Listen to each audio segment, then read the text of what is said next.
Joining today is show number 169. Yeah, it says that. Yeah, 169. There you go. So, man, I'm kind of I'm not out of I don't know what the heck I'm going to say. Anyway, no, I'm joking. Anyway, thank you again for joining On Air with Russell Hotel's live hospitality talk show. We are live here on.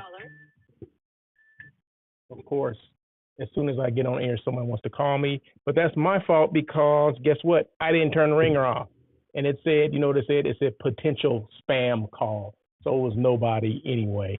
So, but thank you guys so much. It's show number 169. Today is Tuesday, July 26th. And I do apologize for that.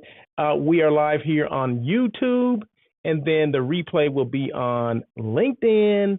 It also will be on Facebook, and I put it on Twitter as well. So if so whatever platform is your preference, you just go on and I'll be there, okay? But it's only live here on YouTube. So, and that's just how I wanted it. That's why. And somebody in the background is like saying, well, why is it only on YouTube? Why is it live on YouTube? But anyway, that's another story. Hey, Lonnie Wolf, 169 strong in the house. Thank you so much, Mr. Lonnie Wolf, for joining in. I appreciate you always supporting the show. And I also appreciate you sending me you kind of mentioned me on LinkedIn earlier on a post that you put up. So I do appreciate that. And it's just amazing to me how, people can walk by, employees, managers, whatever, can walk by things that are, let's say, not tidy in a hotel, and not pick things up and not remove things, things that are an eyesore, things that are dirty, because it's all about the guest experience, right? And you don't want a guest to walk by something, that you walk by too, right? Like, so if it's cigarette butts, if it's trash, if it's pizza boxes on a trash can, those are things that you need to take care of. And not that I'm trying to go off on a tangent right now, but because of Lonnie, he brought something to my attention again, and I just wanted to address that. So managers, employees of hotels specifically, tidy up your spot. That's all I'm gonna say. Tidy it up. I mean, no matter what hotel I go to, no matter you would think, the higher the diamond, the more things are taken care of. But sometimes it's not even. It doesn't. Sometimes I don't know if it's a lack of people, lack of caring. I don't know. But anyway, I'm going to get into that because that's part of something I'm going to talk about today, but we'll get into that in a minute. Lonnie said the property to include within was horrific. Yes. Well, what you showed me was bad enough, so I can only imagine what, the other details of it.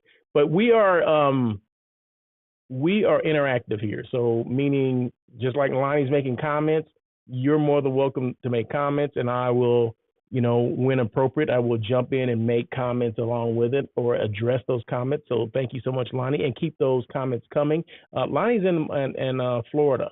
So I'm in Los Angeles, as you can see, live from Los Angeles, show number 169. We're, like I said, live on YouTube. The replay goes onto LinkedIn, Facebook, and Twitter, as well as this is a podcast as well. So once this is over, I will upload it onto your favorite podcast platform, and you can listen to it there. So you can take me on the go. You don't have to sit here and watch me and watch all my faces and all that kind of stuff. But you can just take me on the go in your phone and then just turn me on whenever you want, whenever you want some entertainment. Does that sound right? I don't even know. But anyway, that you get the gist of that, right? And make sure you subscribe to my YouTube channel too. That would be great. I would appreciate that. We're a marketing disruptor of the status quo, which means this show is a marketing disruptor. I mean, me starting this show, went against the grain of anything I've ever done, marketing wise. So I said, you know what? I don't want to leave 1 year doing the same thing I was doing the previous year.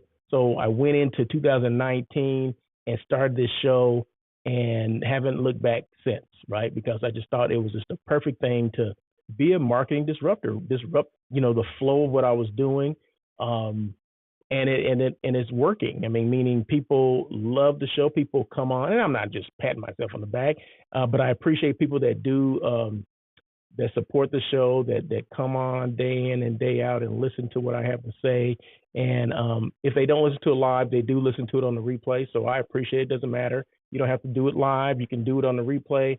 I just want you to listen, or watch or whatever. And every now and then I have guests on as well, and we talk about their journey to where they are, how they started. Did they choose hospitality, or did hospitality choose them?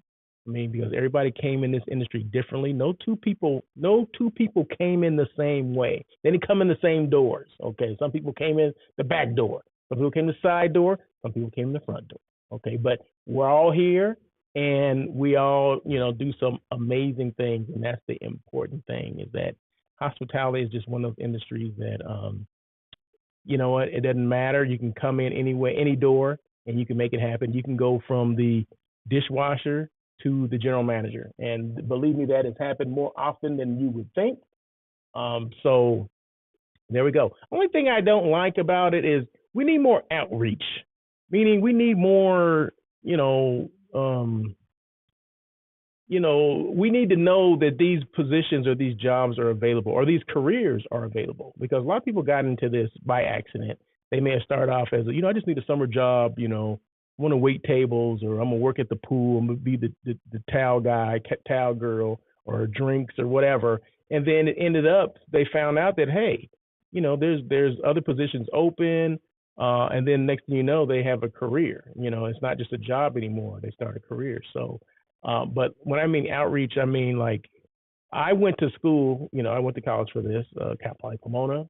And, but I didn't know the major existed. I didn't know this was a viable career. Okay, so I just kind of accidentally, because I was between what I thought I wanted to do, going through different majors or whatever, and like, let me try this and see what this is all about. And I took a class, and then it kind of stuck with me, and I love this whole hospitality thing, and that's how I got into it. And then my first job was with Marriott as a housekeeping manager, right? So went in through Marriott with a housekeeping manager, and then kind of grew, became a director of sales and marketing, became a general manager and all that stuff, and then became Russell of Hotels. So there you go. So you never know. So, you may start off as a housekeeping manager and end up here, right? End up doing a show.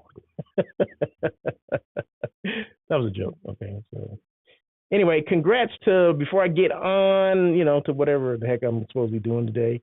Congrats to Victor Simmons. Victor Simmons is a good friend of mine. He listens to the show every now and then, but he's a busy guy, right? He's with Ace Hotels Toronto. Congratulate them on the grand opening of their.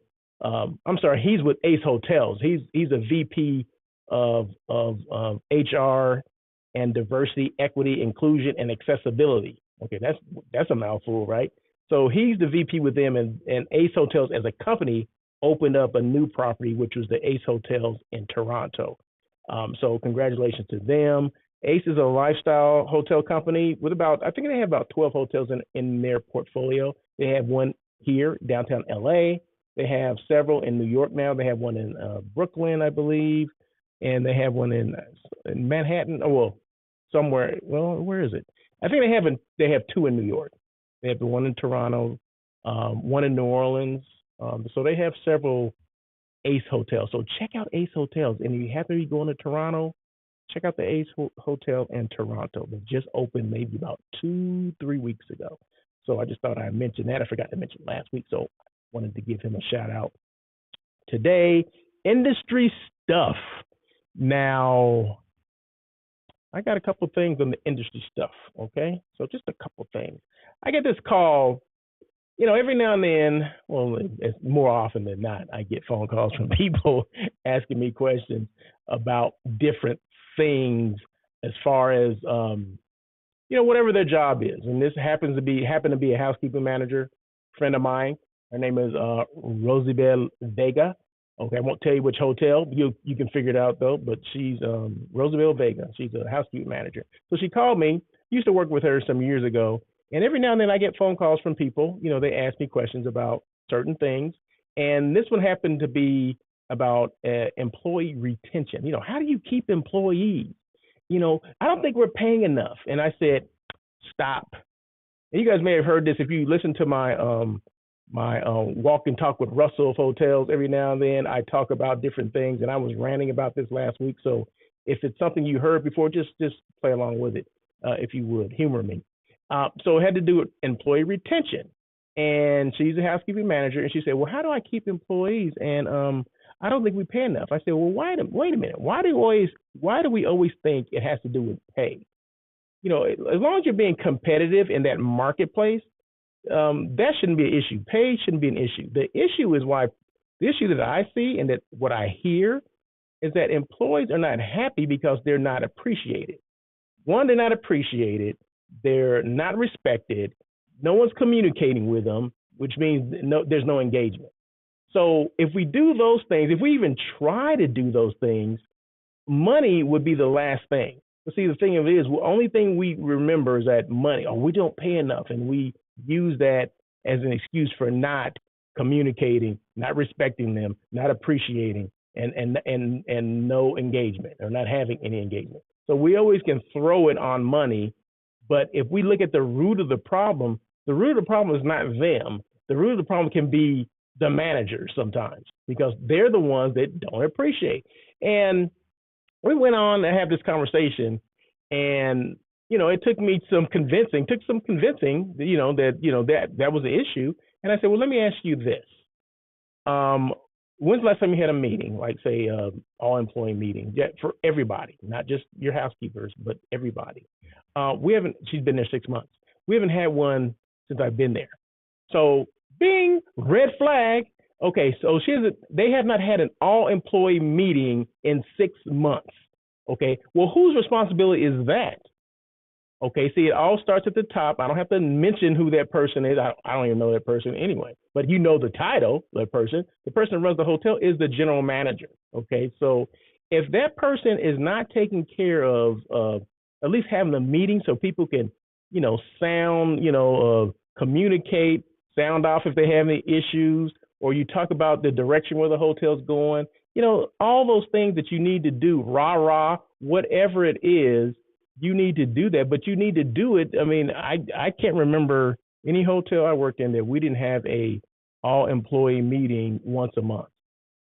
I mean, some hotels do it once a quarter, but I remember doing it once a month. Okay.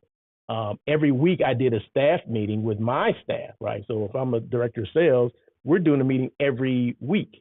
If not, more than that, because with one-on-ones and things like that, it can be more than that. But as a group, where you're addressing certain issues within our department and within the hotel, we did that once a week, just like we did a staff meeting with all the managers and directors. We did that once a week, right? So, and BEO meetings, those are every day, so there's meetings that are going on that you need to communicate, you need to engage, and those things like that, right? So if you're happy in your workplace, why would you want to go somewhere else? Let's just say everything's equal as far as the money's concerned. I mean, the hotel's competitive with every hotel in your comp set, which that should be, annually, your HR director or whatever, someone should be doing a rate, comparison of salaries or hourly rates or whatever. And for the most part, they should be within, plus or minus, I don't know, a couple cents, I don't know, whatever it is. But that's hardly the issue, right? So all that being the same, the difference is how they're treated, how employees are treated, how we treat employees, okay, or associates or whatever you want to call them. But it has to do with that. So when you talk about employee retention, what are you doing to make sure these people, people feel, they feel good, they feel appreciated? If you're not doing that, try it first before you go to what has to be money. Let me call the owner and see if we can get more money. No, let's treat people with, let's do this. Let's treat people with, let's appreciate people first and foremost. Let's treat them with respect. Let's communicate more, and then which leads to engagement. Do your housekeepers or do your front office people, do they just want to be front office people and housekeepers forever? Do they want to do things other than that? You wouldn't know that unless you ask these questions. And that goes with all the managers. What are you doing to find out what your people want to do, right? So that has to do with employee retention, how they feel and how they, do they appreciate what's going on? Do they have respect for the managers? All that plays into it. So believe me, it's not about the money.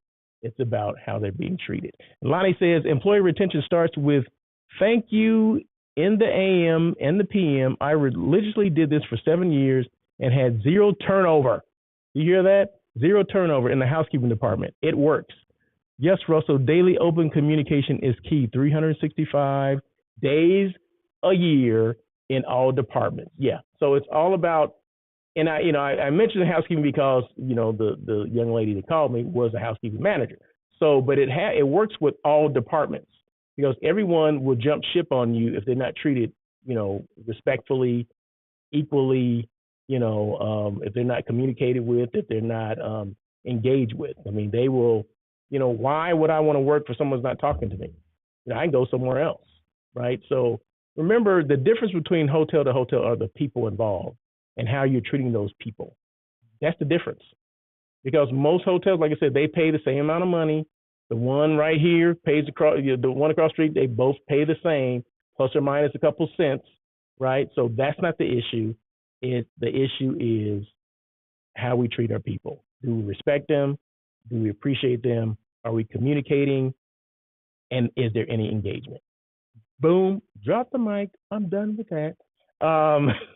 So, and let me know if if you have any comments about that. I mean, please feel free. Even if it's not on the live, you can feel free to when you hear the replay, make comments, and I definitely will address those or thank you for the comment, something, because you always want feedback, right? That's what it's all about.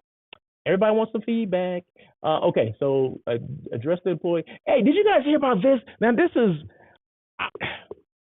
I said I must be out of the loop, when I heard about this, and this has been going on for a while. But I'm not in the hotels day in and day out, and obviously I'm not communicating as much as I maybe should. So I found out about this last night, and Lonnie says for each new property I consult off with playing the soundtrack from Rocky to loosen up the team. High five, thank you for what you do. Boom. You know what?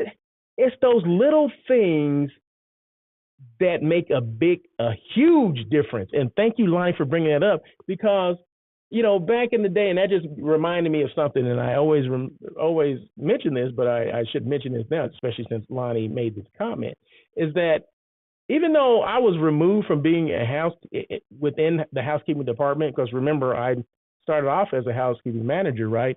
And then, but as you evolve, you go to other departments or whatever. But one thing I never did, I never lost sight of the housekeepers, right? No matter which hotel it was. I've been to 14 different hotels. So there's 14 different housekeeping staff. So different people, right? But still doing the same hard, backbreaking, unappreciative work, right? So what I would do, and this is back when I was, eating junk and stuff that I probably shouldn't have been eating anyway. But that's beside the point. We're not talking about that right now. We're not talking about me right now. So I would eat these fun size Snickers bars, right? So I had bags of these. Now I didn't eat all of them. I had them because I would give them to the housekeepers. So about 3:00, because this is what happened with me, right? 3:00, you would have this kind of, not say a energy crash, but you needed something to boost you through the rest of the day, like the next 2 hours or 2.5, 3 hours, right? And, chocolate Snickers bar did the trick for me. So I still check, as a director of sales and marketing, I still check rooms. I check 5 rooms a day, right? Just because I wanted to make sure, the cleanliness and things like that. And I would let the girls know, and I would let the housekeeping director know as well that, and they knew that I was checking rooms. And it was just like a different set of eyes looking, that's all it was. But what I would really do is drop off these little Snickers bars. I would give them a couple Snickers bars each. I walk all the floors, and that way it does a couple things. I'm checking rooms, right? Remember, I check 5 rooms a day. Just make sure the cleanliness is there. Anything that was on the floors, I would remove. If there's litter, trash, if there's trays of food, I would move those into the service area, so they would be out of the sight of the guest. right? I would do that all the time. People would come by and see me. What are you doing carrying trays? I said, because they're on the floor. I mean, we're managers. Shouldn't we be moving these trays? But other managers will walk by them like they never saw them, like they're invisible. You know? But that's one of the things that I did. So there was a couple of things. I gave candy to the girls to get them to pick me up for the next 2 to 3 hours. I would talk to them. We would have, brief conversations because they would be working. And then keep it moving, right? So, but as a manager, as a director, you're responsible for the entire hotel, not just your department. And it behooves you, and it helps out that communication and that engagement. If you do get from behind your desk or behind the closed doors of your office, right?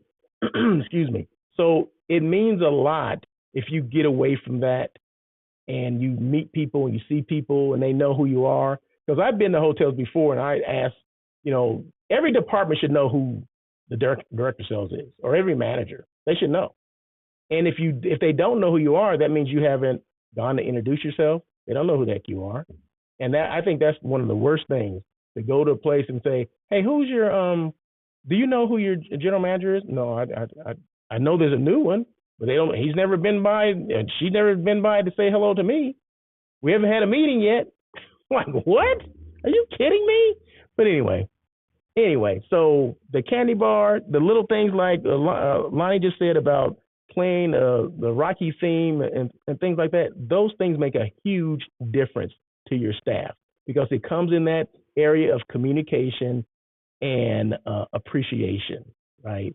So, and engagement. So just remember those things. And those, like I said, those are little bitty things that we can do. We don't have to wait, especially in the housekeeping department. You don't have to wait till the what is it called? The International Hospitality Week to do things for your housekeepers.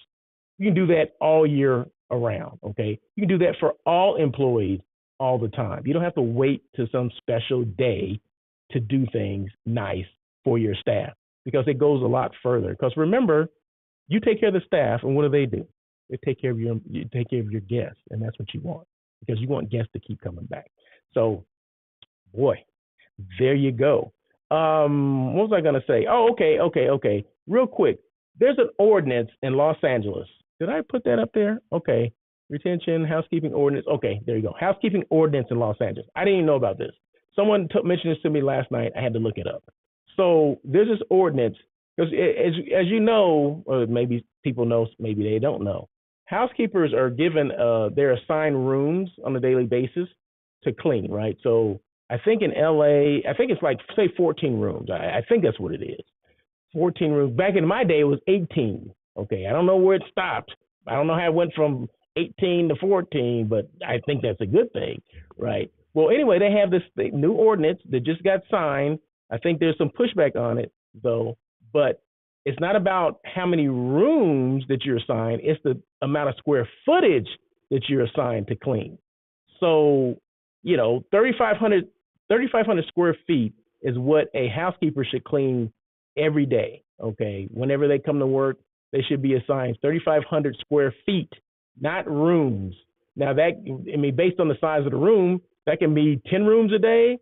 That can be, maybe 14 rooms a day. But it's based on the square footage.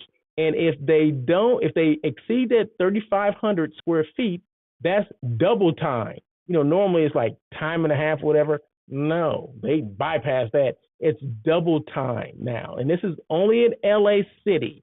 This affects LA City hotels, and that means like downtown LA.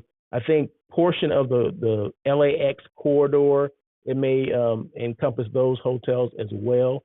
But for the most part, it's LA City hotels that are affected by this. And I just got wind of this last night. I looked it up, and I was like, wow, I did not know this.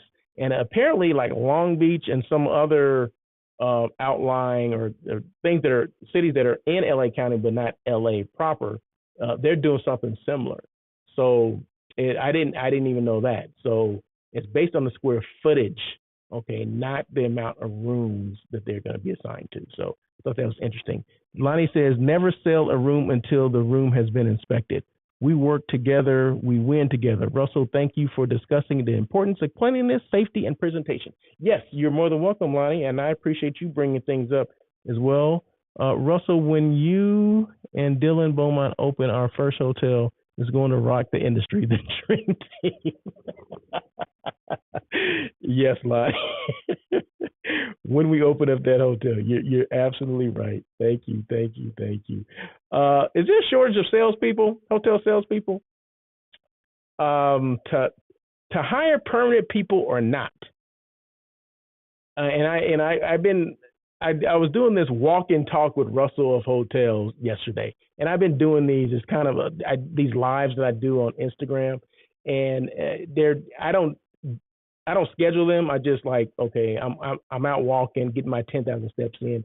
I'm gonna do a live, right? And I just talk about hospitality related things, hotel related things, tourism, non-meat eats or whatever. And then you'll be amazed how many people come on that are hotel people that come on and and they discuss certain things, right? So yesterday I did one, and I find out that this young lady, and I don't remember her name on Instagram, but she's responsible for 25 rooms in New York. She's a VP of sales for a management company based out of New York. And I was asking her, and this is going back and forth on making comments on Instagram, right? So it's not a conversation like face to face or a verbal conversation. It's basically I'm verbal and she's typing. So I said, oh, okay, so you're responsible for 25 hotels, during, marketing plan season, which is coming up. I said, do you have to do the individual marketing plans, or do you have directors of sales that do that, and you just basically approve the marketing plans from there? And she said, basically, like the directors of sales are a dying breed, and yes, I have to do them all myself. I was like, what? Wait a minute, back up. So what she was saying, make a long story short, since COVID, they have not rehired a lot of the directors, right? I don't know, maybe they're doing some creative things. I don't know. Maybe they think it's going to have a backlash like it did.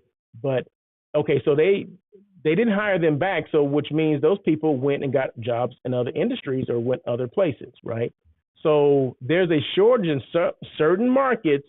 There's a shortage of, I guess, experienced directors of sales, which means some people are doing more with less, meaning this young lady who is a VP of sales for 25 hotels at a part of New York, I think she said Long Island, she has to do all the, she may be doing sales, direct sales too, I don't know, but she's at least doing 25 different marketing plans for 25 different hotels in 25 different markets. So I'm like, that's crazy.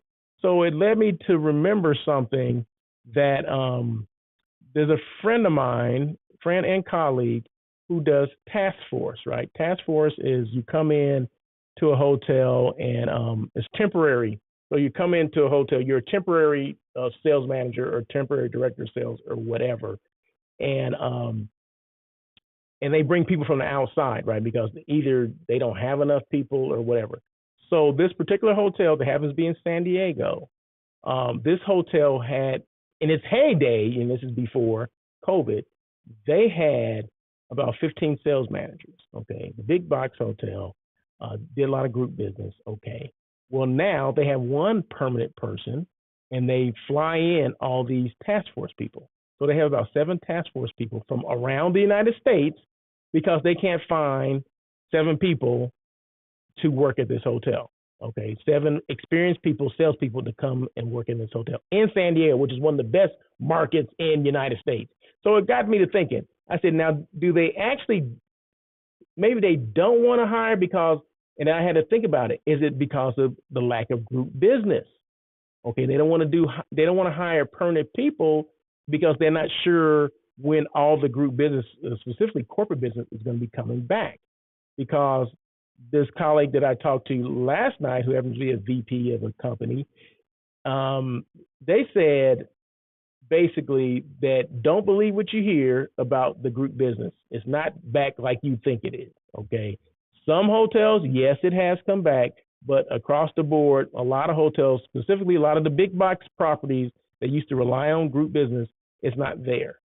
And this goes back to me listening or having this conversation with Junior Tava, who was, you remember, he was on the show a couple of weeks ago, the chief sales manager, uh, chief sales officer with Visit Anaheim.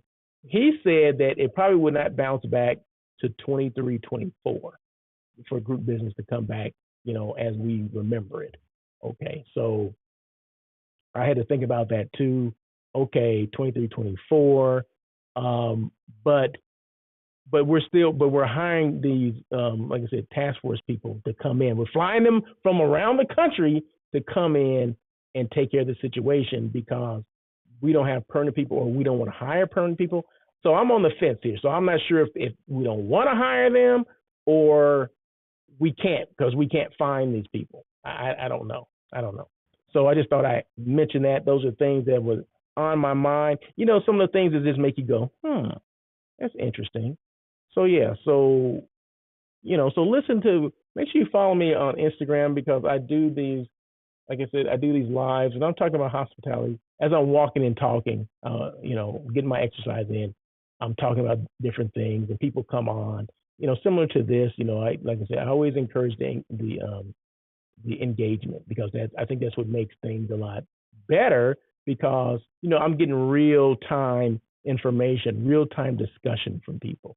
And Dylan says, hire and train within. Yeah, it all comes back to that. Hire from within, bring the people back that, that left because of COVID if you can.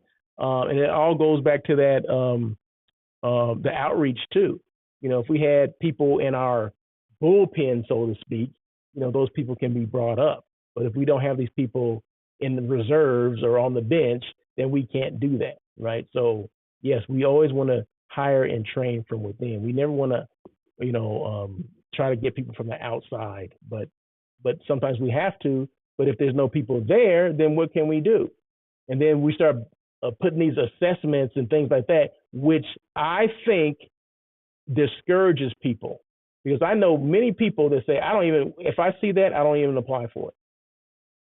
So what is that doing? So we continue to do that. Have people heard that when people are applying for jobs, like say on LinkedIn, LinkedIn, H Careers, and Indeed, some of those jobs that you apply for, they'll send you an assessment. They want the assessment before they even give you the job, right?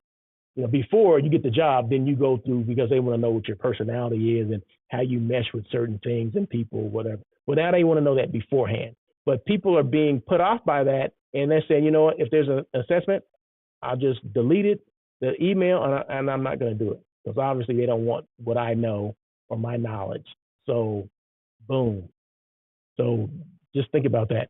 Lonnie says, for those new on the show, Russell is the real deal. Thank you so much. Thank you, Lonnie. I appreciate that. So there you go. Hey, anyone attending Connect in Detroit, the 8th through the 10th? Why am I asking that? Because I'm going to be there. So just in case you guys are going to be there, holler at me. Come say hey. So yeah, so I'm doing the Connect. I'm doing Connect corporate though, because I think it's separated into several different market segments. I'm doing corporate. I think they do, I don't know, Smurf Association, something, sports maybe, but I'm doing corporate. So, and I want to say it's the 8th through the 10th of August. That's where I'll be. Okay, so just so you know that. And did I ever share travel tips with you guys from Mr. Scott Eddy? Mr. Scott Eddy is a content creator, an international content creator, global content creator, and we call him some people call him a travel influencer, if you will. Probably one of the biggest that I know out there. He gave these travel tips, and he was on the show, I don't know, about a month ago. He just came off of a 3-week cruise. And then you follow him on LinkedIn, please. Follow Scott Eddy, Eddy, is the last name. He's now going on another cruise, but it's for 6 weeks. I'm like, I couldn't do it. I couldn't do it. 3 days is probably as long as I want to be on a cruise, but 3 to 5. I think the longest I've done was that 5 days that the Alaska cruise? Maybe it's about 5 days, and I think that's a lot. I think that's a lot, right? Now, let alone you be on a ship for 3 weeks, 21 days. Okay, but hey, Scott loves them, and it's a good thing. So anyway, he gave me these tips, or I gleaned them from him, these travel tips, and I just want to share those. So these are tips from Mr. Scott Eddy, travel tips. Take photos of all important documents prior to your trip. So, have them on your phone. Put them in a file on your phone, but take them on your phone, like your itinerary, your luggage tags, your luggage, pictures of what the luggage looks like, because if it gets lost, you want to be able to describe it, right? Passport, of course, you always want to take pictures of your passport. Credit cards, tickets, like tickets from not just from your plane ticket, but your excursions and all that kind of things you may be doing. Confirmation from airlines, and I just mentioned excursions, etc. So make sure you have those, and make sure you file those on your phone. So just in case you lose some of that documentation, you can reproduce it. Like, hey, here it is right here. Boom, there you go. So Scott Eddy traveled last year almost 130,000 miles. A good friend and the real deal as well. Yes, that's right. He spends time out there in is it Delray Beach? Somewhere out there, some beach out there in Florida. So I think he's there now until I think he leaves again on Saturday or something like that. But yeah, you mentioned the real deal. Yeah, Scott Eddy is definitely the real deal. And if you do not follow him, follow Scott Eddy. Okay, I met him years ago, so we're friends, right? So he's been on the show. And Scott Eddy, now I'm gonna tell you this: if I send him a text, he's probably the only person, no matter where he is in the world, that will respond back to me. I can send him a text right now, and he will respond. I can send him a instant message on like Instagram, LinkedIn, Twitter. He will respond.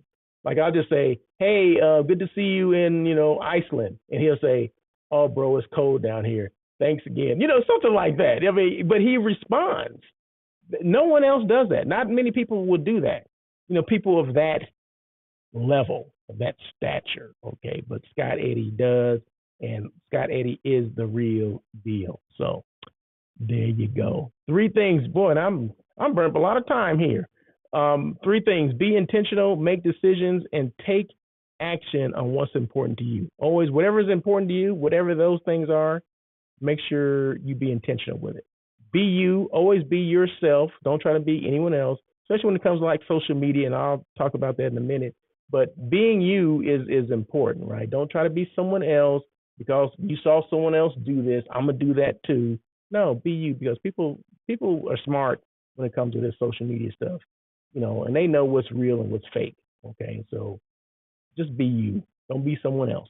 Be represented, because your representation matters. My representation matters. It matters that people who look like me do shows like this, because I want to make sure, I elevate as many people as I can elevate, and let people know that this is not beyond anyone's reach to do a show, to have a career in hospitality, to, talk with the knowledge that I have or whatever. It takes time to amass that knowledge, right? But anyone can do it, right? Anyone can walk in the door of a hotel and say, hey, I want to do this, I want to do that. You got to work. A lot of times you got to work hard to get to that point, but you can do it. Okay, you can do it. There's many people that didn't go to college that work in hotels. Okay, so let's don't use that as a barrier either. Okay, because it can be done. So there you go. Delray, yes, he is traveling as we speak. See, it's Delray Beach. I knew it. Okay. Oh my goodness. How to buy a hotel. Miss Davon Reeves, right? I got my copy. I always show this every week, right? I talk about this every week. That's my copy of Miss Davon Reeves' book. No one has a book out there basically outlining, discussing how to buy a hotel. Davon Reeves came up with this book earlier this year. So I have my copy. It's available wherever you can buy a book. I want to say Amazon. It's just good information in there. So if you say you're not even interested in buying a hotel, but you want to know the steps to do it, maybe someone else buy the book for them. It's okay. So in the it's a roadmap to hotel ownership. Tips to buying a hotel. Well, number one, location, location, location. Nothing can take the place of location. So that's like number one, right? So you want to make sure there's what do you call it? Travel generators. What's a travel generator? Like say a major stadium, like say a mall or theaters or whatever, downtown area with a bunch of restaurants or whatever. So anywhere there's a lot of people that will gather. There's easy access on highways or freeways and things like that. It's near the beach, things like that. You want to make sure the location is a location that people are coming to, right? You don't want something in the middle of nowhere. You're like, well, the only thing that's out there is that hotel. Well, are people going to come there because of that hotel, or are they going to come there because there's something to do? Amusement parks. Is it near Disneyland? Is it near SeaWorld, Universal Studios, or whatever? It has to be near something, right? A traffic generator. The brand is important too, right? Is it a no-name brand? Is it a Russell Hotel? Well, what is the Russell Hotel? You may not know what the Russell Hotel is, but if it's a major brand like a Marriott or a Choice Hotel, Red Roof Inn, Hyatt, Hilton, okay, yeah, now you've heard of those before, so there's that name recognition. And the third one is hiring the right operator. Do you want to manage it yourself, or do you want to have a management company? There's tons of management companies out there that will do the job for you, but you want to make sure you have the right one for your hotel. So there you go. So, and the book outlines all that stuff. So check it out. And then Lonnie says, Russell, I think we should include Devon on our first project. Of course.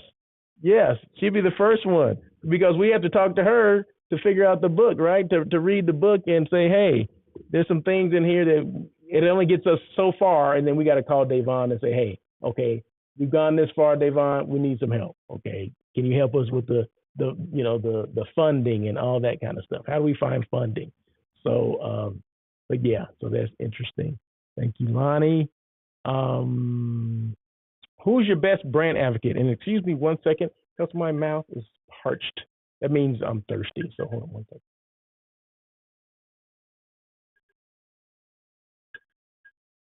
Thank you so much. Sorry for that.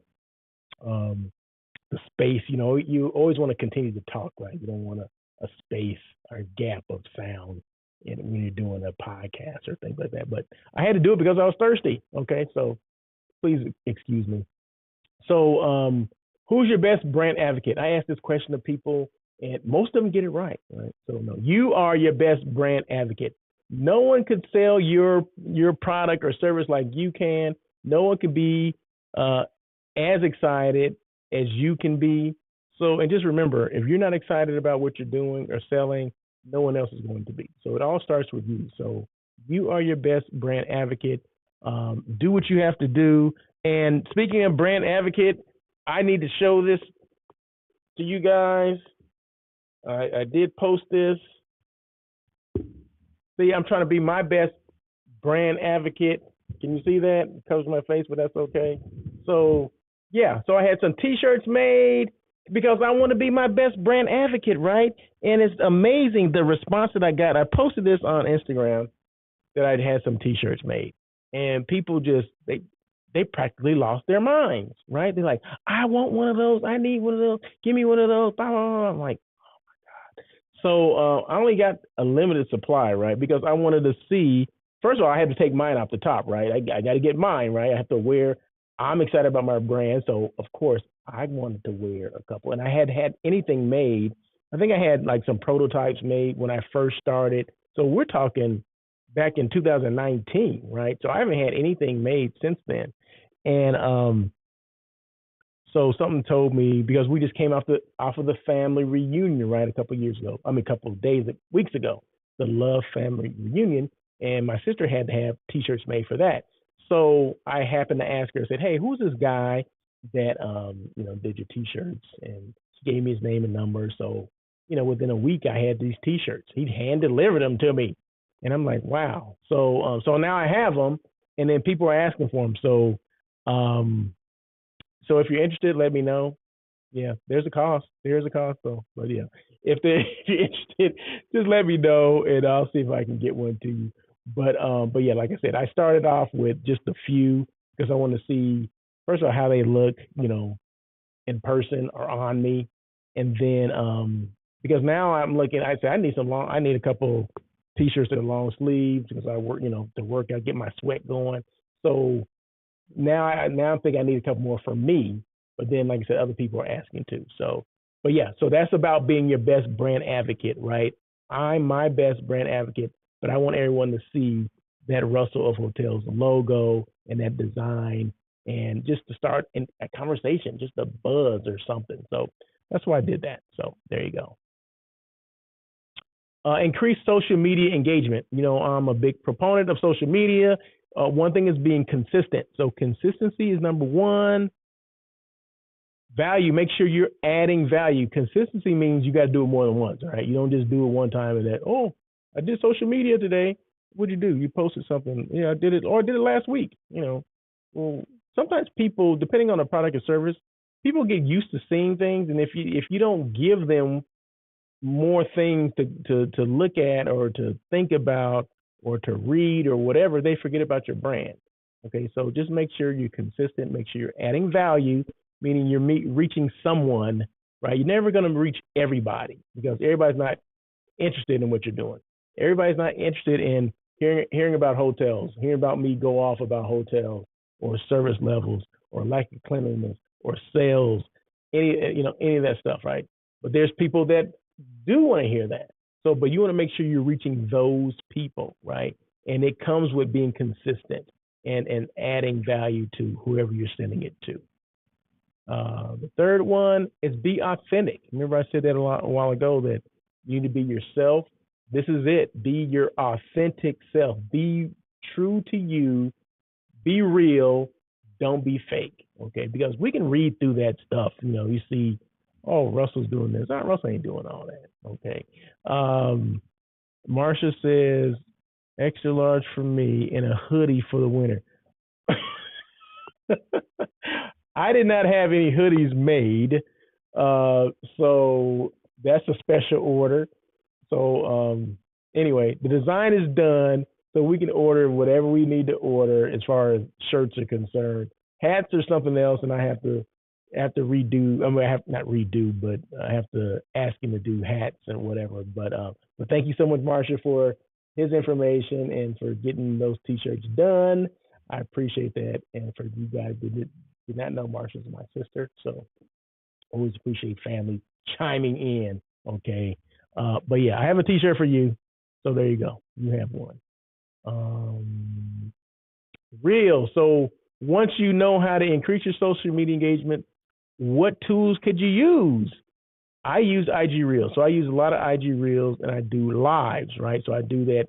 Like I said, I mentioned this walking and talking with Russell of Hotels, which is a new thing I just pulled out of my butt, I don't know, a couple of weeks ago. And like I said, I was getting my walk in, and I'm like, you know what? I might as well do a live while I'm down here walking. So I just started doing them, and I, do them at least once, maybe twice a week. The ROH line, yes, okay. But the Reels, remember this, I do this show on Tuesdays at 1:00, right? So it's only one show that I do once a week. But the Reels and the lives, I do, I guess the Reels I said, the lives I do maybe at least twice a week, maybe 3 times. Reels I do daily, okay? So everything supports each other. So the show supports the Reels support the show, that support the lives, okay? So everything is, so it's a revolving circle, right? So I don't just rely on one thing to reach people. You have to do multiple things to reach people. So I do the IG Reels, the lives, the show. Okay, so and just continue on that carousel, if you will, and then use multiple platforms. So don't just put everything in that one basket, that one IG basket. Because what happens if you get suspended from IG or IG goes away for some reason for a day? I mean, if IG goes away for a day, that can kill a lot of businesses, right? So if you put everything on there, well, that's not a good thing. So what about LinkedIn? What about Facebook? What about Twitter? So make sure you're incorporating. I'm not saying to do all of them, but I'm saying to do multiple platforms. That's what I'm saying. You should do multiple platforms. I see even the big experts do multiple platforms. They do YouTube. Me, I do YouTube. I do Instagram. I do Facebook. I do Twitter. Okay, maybe not all the time, but I do rotate between those 3 or 4 platforms. I even do a little bit of TikTok. TikTok. Anyway, who's hiring? There's a couple jobs out here, I think. Let me see. Let me take a look. See, bear with me. Who's hiring? Okay, real quick. Courtyard Marriott, Culver City. They're hiring. They're looking for a director of sales. And I think they're looking for a GM. I put and GM, so I assume that's what they're looking for. Courtyard, LA, Marriott, and Culver City, which is right down the street from me. Right, I can walk there in probably, I don't know, 20 minutes. I think it's about 3,200 steps. I'm joking, I don't know, but it's about a 20-minute walk. So they're looking for a DOS and GM, Holiday Inn, LAX. You know what? They're not looking for a personnel. So I'm not going to say that. I happened to talk to someone this morning about it. And see, that's another thing. I try to be connected here, especially in this LA market with, what hotels are hiring and things like that. So, because I get calls all the time. Literally, I get calls and resumes. Hey, if you hear about something, can you forward this on? Can you do this? Can you do that? Yeah, of course I do. So I did hear this morning that this hotel is no longer looking, so I'm not even going to mention it. Home to Suites and Hilton Garden Inn in Montebello, which is right outside of LA, right outside of downtown. They're looking for a dual DOS. That means 2 properties, right? 1 director of sales, 2 properties. A home, 2 suites, and a Hilton Garden Inn, both Hilton properties. Pacific Hospitality Group, out of their headquarters office in Santa Ana, they're looking for a regional director of sales.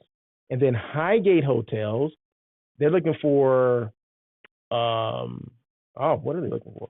They're looking for a general manager. Now, I'm not sure because I heard that Highgate has 2 hotels in LA. I don't think they had 1, but I did hear they had 2. The one that I know for sure is the Hotel Figueroa. So I'm thinking it's the Hotel Figueroa because some positions they won't tell you, they won't disclose. They just tell you what the city is. They won't tell you the specific hotel because maybe that GM that's there currently is not working out, so they don't want that person to see that their position is open, right? So so they'll say, just LA, and they just mention. But if you know the hotels, if you know management companies, Highgate Hotels only manages 2 hotels in LA County. So out of, a process of elimination, I can probably figure it out. So there you go. Non-meat eats. Oh, I went to this place. You guys like dim sum, and then some? You guys like that? And they had non-meat eats, right? So they had other dim sum, but would had meat because the people I was with, my family I was with, they don't eat. They're not like me where they only eat non-meat eats. They eat meats. So, but they did have a good variety of non-meat eats or vegan eats for people that just happen to listen, follow on this show for the first time. I don't eat meat, and I call it hashtag non-meat eats. Okay, so if you see that hashtag, that's Russell of Hotel. So anyway, Iron Teapot Dim Sum in Culver City. Now they have robots that deliver the food to your restaurant. That's why I'm bringing this up, right? Not that I go there, not that the food wasn't good because it was, but the experience level was up here because they have these little robots that come and deliver the food for you. Now, the robots are not, they're not serving you and all that stuff. They're not robots that, like CP3O, okay? They're not like that, okay? So let's don't think of it like that. They basically, the what do you call them? I can't think of it. Well, the plates or whatever they're serving it on, and I can't think of what those things are called. But anyway, they put those inside the robot, and the robot comes to each table, right? And it knows what tables to come to. It comes to the table, and then the server comes behind it and basically serves you the food, right? Takes it out of the robot and puts it on the plate and presents it to you. So, but it's just an experience, right? And the robot talks and says, "Here you go, here's your food," and then when it leaves, it goes, "Bye." It's the funniest thing, okay? So, but yeah, so if you want, something different, check out what is it called? Iron Teapot Dim Sum. It has a bar there as well. It's in Culver City, so check it out. But yeah, it's funny. The robot. Here you go. Bye. You can tell I've been amused, right? So, but yeah, but check that out. And it also went to Gracias Madre. Okay, now this is in WeHo. You know what WeHo is? That's West Hollywood. That's west. That's the west part of Hollywood, right? So there's Hollywood, there's North Hollywood, and there's West Hollywood. So this is West Hollywood. So what did I say? Robotics today is changing the hotel landscape, one hotel at a time. Yes, yeah. Restaurants and or hospitality and robots is nothing new. I think it's being more. You're starting to see more of it because now, I mean, some hotels you go to, I mean, and I remember about 5 years ago that I started seeing robots in hotels. They deliver towels, they deliver packages, they deliver your food.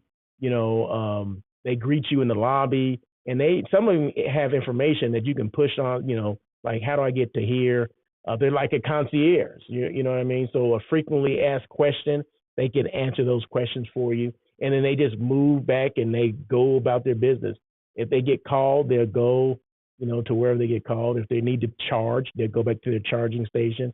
So yeah, so it's this innovation thing. It's coming. Is it replacing people? Because I posted something the other day with this the restaurant and the robot going and serving. And one comment, you always get these comments, right? Oh, it's replacing people. Oh, that's cute, but that's replacing people. And it's not replacing anybody because that server still has to follow that robot and take that food out and serve the customer. So it's not replacing anyone. You still have to do it. I think it's just more efficient to do it that way. They're not going to drop anything, maybe less spillage. And it could be a gimmick too. I mean, it's a reason to get people to come. I've told 100 people about this thing already, probably more than that because I put it on social media. And at least 10 people asked me, "Hey, what's that restaurant again? Was the food good? I'm gonna go check it out." So it's doing whatever. If it's a gimmick, if it's trying to be innovative, whatever, I'm all for it. So I don't think it's replacing anybody though. I know it's not. From luggage carts, food vacuuming, mirrors, etc. So yeah, so robots are doing a lot of things, and it's just like I said, it's just another way for hotels to be more efficient, to be innovative, because that's one thing that we kind of lack in the industry is innovation. So if we're gonna have a robot in the lobby and delivering, be a luggage cart or delivering food or vacuuming or whatever, I'm all for it. So there you go. Let's see. What else? Let me see. Where am I? Things that I do. In case you hadn't figured out, I'm a hospitality personality, right? I have this show on air with Russell Hotels. So you got to be kind of a personality to have a show anyway. So I'm a hospitality personality, but I do other things. So if I put all the things that I did, you'd be like confused, right? So I just say, and this is something new that I'm starting. I say, you know what? I'm a hospitality personality that has this experience with being a brand show off or content creator for hotels and tourism, and non-meat eats, or a site selection expert where I assist companies and organizations with finding the right hotel for the next meeting. So those are the things, or a consultant, or in social media, or operation of a hotel, or sales and marketing of a hotel. So all those things that I do, but I can't say all these things on a post, right? So if I'm posting things on Instagram, I can't not say these are things that I do, or I can, and I have, but sometimes it confuses people too. They're like, well, damn, he's doing the most. Well, yeah, now that COVID had hit and it's kind of moved, well, it's coming back, you have to do multiple things, right? So, but I cannot say everything on every post that I do. So, but you do know me as a hospitality personality because you see the shows that I do, and you see the lives, and you see the posting or the content creating. So that all comes with being some type of personality. So, and because I'm devoted to the hospitality industry, that's what I am. That's what I'm going with. So hopefully you guys still continue to roll with me. I'm trying to be cool now. Still continue to roll with me. So anyway, so uh, what else? Hotel site selection. I just mentioned that. That's what I do as well. And then I'm not only the star of the show or host of the show, host of the show, but I produce the show too, right? So everything, I do it. All the slides and all those things, I do that as well. So, and I actually do this for someone else has a show. I also do that as well. So if you're interested, in getting in this podcast space or this talk show space, let me know. I'm a wealth of information because I had to start off somewhere, right? So, and then just in case you did not know, this show and myself, top 25 social media influencer in hospitality, top 30 podcasts internationally, 100 most powerful people in hospitality in the U.S. for 2022. That's Russell of Hotels, right? So I love that. Thank you so much to the International Hospitality Institute for that designation. I do appreciate it, and I do not take it lightly. So thank you so much for that, for being recognized. I do appreciate it. Contact information, if you ever want to get a hold of me, Russell at russellofhotels.com is my email. Social media, all my social media platforms, LinkedIn, IG, YouTube, and Twitter at Russell of Hotels. My main LinkedIn page is Russell Edmond, because that is my real name. But I do have a company page, which is Russell of Hotels on LinkedIn. One thing that I always mention to people, one thing to ask yourself, and what is that one thing? What are you doing to keep your brand relevant? What are you doing? Whatever that is, if that's posting, what do you do to keep your brand relevant? The last couple of weeks, I've had these quotes that I've been sharing, right? So I'm going to share 2 quotes with you. And these are quotes that Russell of Hotels came up with. These are my quotes, right? So if you do use them, make sure you let me know so I get paid for them. So I get my royalties for them, okay? So, so like I said, I post these on whatever certain platforms or whatever. But some people, I always want to make sure people understand what they mean, at least my interpretation of what they mean. But you can interpret it any way you want. I posted content today for a brand, but it's actually for tomorrow. What? You posted content today for a brand, but it's actually for tomorrow. Because when you post in social media, it's not for now, it's for the future, right? You're always going to be working ahead, right? So meaning you shouldn't expect, if I post something, I got a special today, more likely you ain't going to get anything. You're not going to get any bites from that, okay? Now, if it's for the future, I mean, we do things for the future. We're posting things because we're looking at long term. Social media should be about long term. Social media should not be about, I need something right now, unless it's something that, you're doing a rage, one of those rage parties and all that kind of stuff. Now, that's a different kind of thing, right? And you'll be looking at a different audience for that too, right? But and I'm speaking just your business audience, like say you post on LinkedIn or whatever, because when I started posting, several years ago, people didn't know what I did. They didn't know what I did until they figured it out over time, right? So I continued to post, right? So you have to continue to post. You don't just post one time and think because I posted today that people are going to be reacting today or people are going to take advantage of it today. Remember, billboards on the freeway, it takes at least 8 times for people to for it to start resonating and for people to take action. It's like 8 times to see that. Like say this is Nike sign, on the side of the 405 freeway that I passed, but it's going to take me at least 8 times for me to act on it. Like say, are those Air Force Ones? I didn't even notice that, right? It's like I passed it like 5 times, right? So now I'm starting to think about it. Now maybe start doing research. I keep going by it. It's going to take at least 8 times for me to act on it, meaning to buy it or whatever. Thank you so much, Lonnie. Lonnie says, great show, my friend. Keep up the great work. Thank you. I will. And so it does. But in social media world, Now I was talking about billboards on the side of the freeway. Now in the social media world, you got to see things a lot more because there's so much stuff out there, right? There's so much stuff out there that you got to see. I think it's in the 20s that you got to see things before you act on it, right? And you do your research and all that stuff.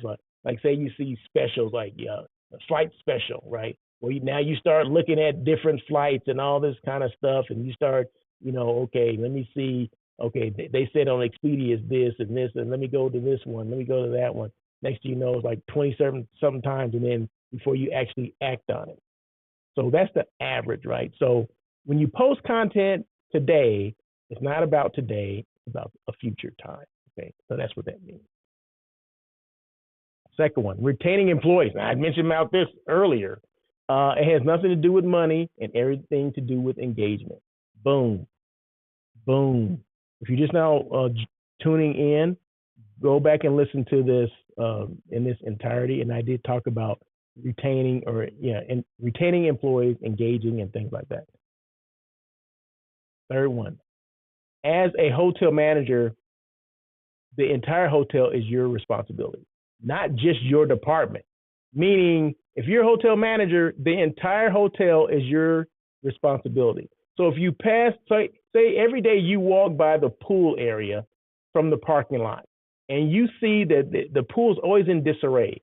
The chairs are always, one's askew, one's down, one's moved, this and that. Things need to be uniform, right? Or there's pizza boxes on top of the trash can. Somebody needs to take care of that, right? And so a lot of times we as managers like, well, that's not my department. That's housekeeping. They need to be out here to do that.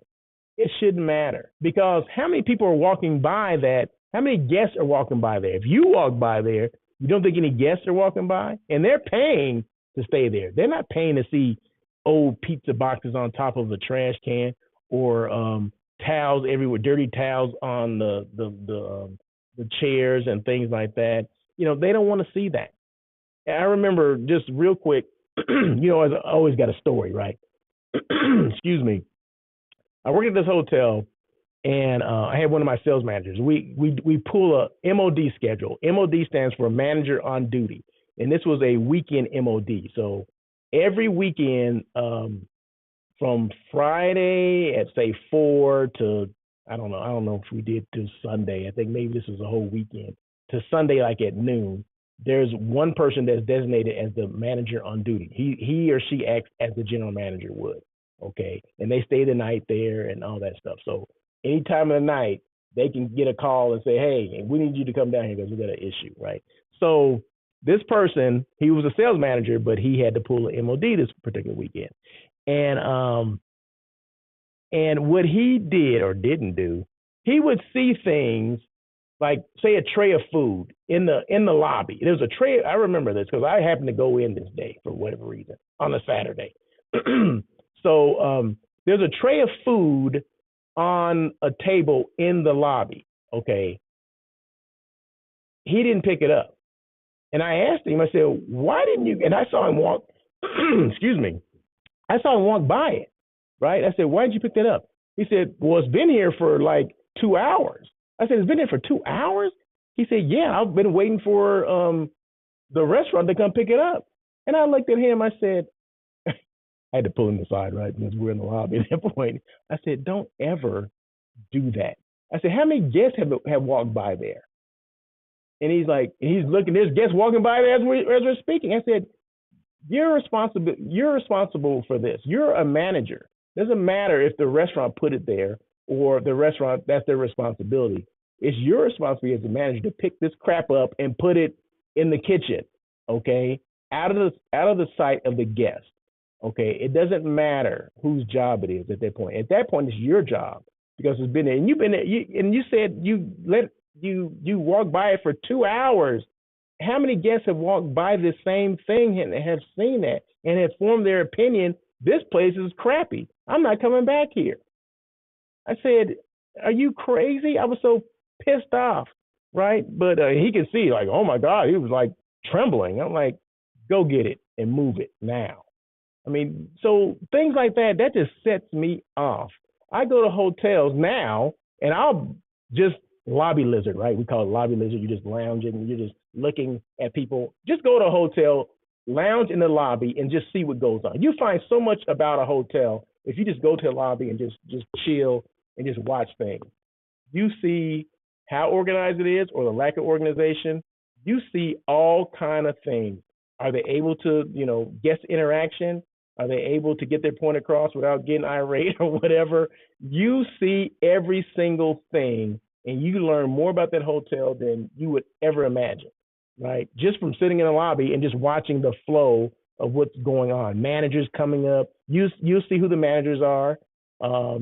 You see maybe sometimes there's a sense of urgency. So there's, you'll see people communicating, calling people, and then other people showing up. You'll see all kind of things. So I hate when I go to a lobby, a hotel, and just see things that are out of place, that people are just walking by. Regular employees, managers specifically, and shame on them. They shouldn't do that. Okay, there you go. And Lonnie says, boom, boom, boom. Russell, we work together. We clean together. We win together. Thanks for pounding this important matter. Bad answer, sitting for 2 hours. Unacceptable. Wow, this is so common today. See, and that's sad that it is commonplace for that to happen. But boy, like I said, when I let into him, I think he reevaluated being a sales manager. Maybe it was because of me, because those things I don't have a lot of patience for, especially when it comes to the guest and the guest perception of things. And I just think we need to take that a little bit more, or a lot more serious, not a little bit more serious. We need to take that a lot more serious when we see things that are out of place. Just remove them. Like I said, I walk the lobby, I walk the floors, because I used to check rooms, right? And if there's a tray of food that hasn't been picked up by room service, I don't call room service. I remove the tray and put it in the service area.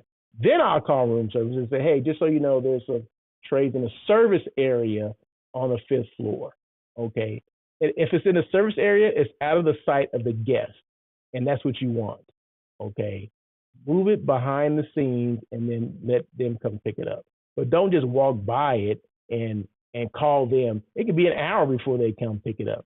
And you don't want people walking by that stuff, because like I said, people form an opinion. This place is dirty. Okay. I ain't coming back here. And then they go to TripAdvisor and they write this stuff down. But some of these things can be avoided. A lot of the things can be avoided if we as managers just take responsibility for the entire hotel, not just for your department. Boom. Sets me off as well. I have worked from the early AM for 18 hours, and yes, you witness what you shouldn't witness. Those are comments from Lonnie. So I got Lonnie worked up too. So anyway, I think that's the quotes for today. I don't need to do any more. Don't worry, next week I have a couple more. 3 Ps. I always end up the show on these 3 Ps. Hold on one second.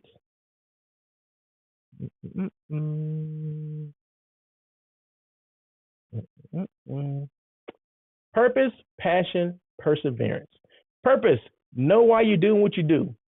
I know why I do the show, right? I do the show because I want to engage, want to communicate.